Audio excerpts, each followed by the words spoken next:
Hello, this is Nate from Biddle Consulting Group. I'm here today to show you how to create a true or false item within TestWriter. To begin, you're going to want to make sure you're on the Add Item page of TestWriter, and you can get here by simply clicking on the Item Bank tab, selecting your category folder, and clicking on the Add New Item button within the main page. Once there, you'll be in the Add Item page of TestWriter. Now once you're here, you're going to start off by giving your item a name.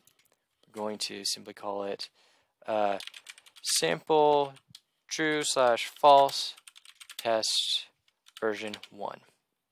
Next, we're going to go over to the item type, and then we are going to select true or false.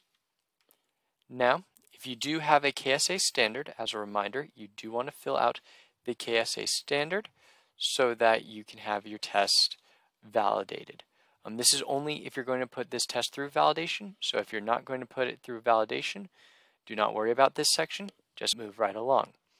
And all this other information here, such as source, category, description, domain, content area, or keywords, notes, that's all optional. It's not mandatory. But moving down, you'll see the add item or the add reference area where you can add either a PDF under the reference, or if you have an image, you can add a JPEG or a PNG file here to add an image to your test question. But for now, since we don't actually have one, we are going to go down to the stem text area.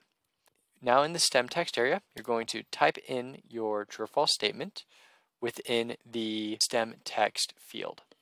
And we'll just say something easy. The snow is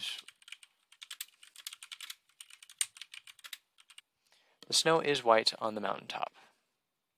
Now that the sample or the text has been added to the body of the question, we're going to go down to the item weight alternatives to assign a score for the question. If the statement is true, you're going to put a score of a value at least higher than 0 in the true statement.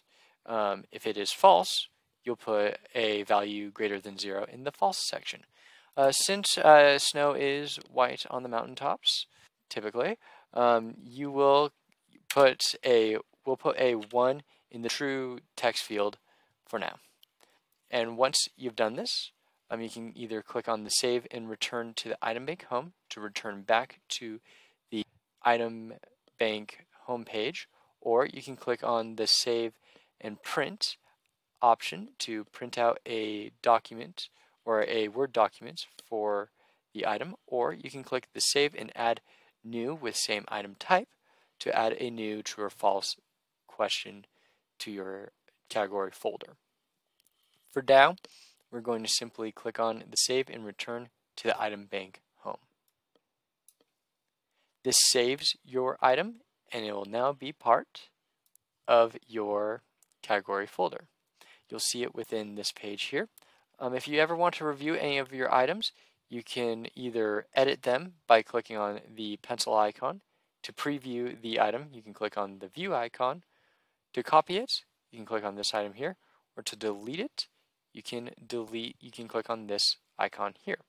If you have any further questions, feel free to reach out to technical support at 800-999-0438 and use extension 127, or email us at support@biddle.com. This is Nate, signing off.